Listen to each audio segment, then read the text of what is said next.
In 1762, a German princess orchestrated a coup against her husband, the Emperor of Russia, and seized the throne of the largest country on earth.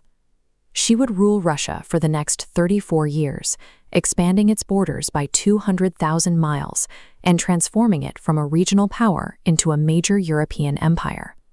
She was not Russian. She had no claim to that throne by blood.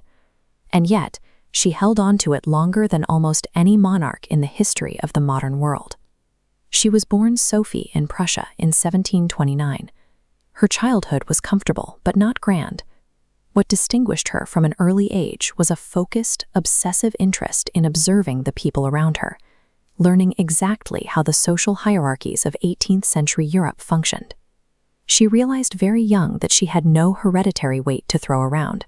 Her only real asset was her ability to make herself indispensable to people who were more powerful than she was. At 14, she was selected to marry the Russian heir apparent, the Grand Duke Peter.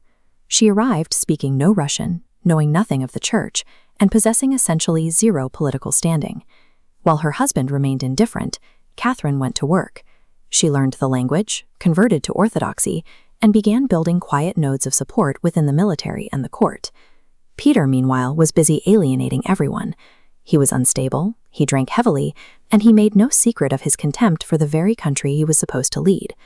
By the time they had been married for 18 years, Catherine had built a massive, invisible support network, the exact network her husband had spent nearly 2 decades dismantling. When Peter finally became emperor in 1762, he immediately gave back all of Russia's gains from the 7 Years' War. He returned conquered territories to Prussia simply out of personal admiration for their king, Frederick the Great. Within months, the court was in revolt. When it became clear that Peter intended to divorce Catherine and possibly imprison her, she stopped waiting for him to fail and decided to remove him. On the night of June 28th, a carriage rushed her to St. Petersburg. Soldiers of the regiment swore allegiance on the spot. By morning, she had the support of the entire garrison. She appeared before the troops in the uniform of the guards, a deliberate statement about where power now resided, and was proclaimed Empress of all Russia. Peter surrendered. Within a week, he was dead, officially of hemorrhoidal colic, but almost certainly of murder. Catherine knew that a living, deposed emperor was a permanent threat to her legitimacy. She may not have swung the blade, but she understood the necessity of his absence. Once in power, Catherine published the Nakaz, or the Instruction. It was a 500-page vision of enlightened governance that called for the rule of law, religious tolerance, and the total abolition of torture. It was a document about ideals, not reality. Russia was a society built on serfdom, millions of people legally bound to the land as property, and Catherine's reign did not change that.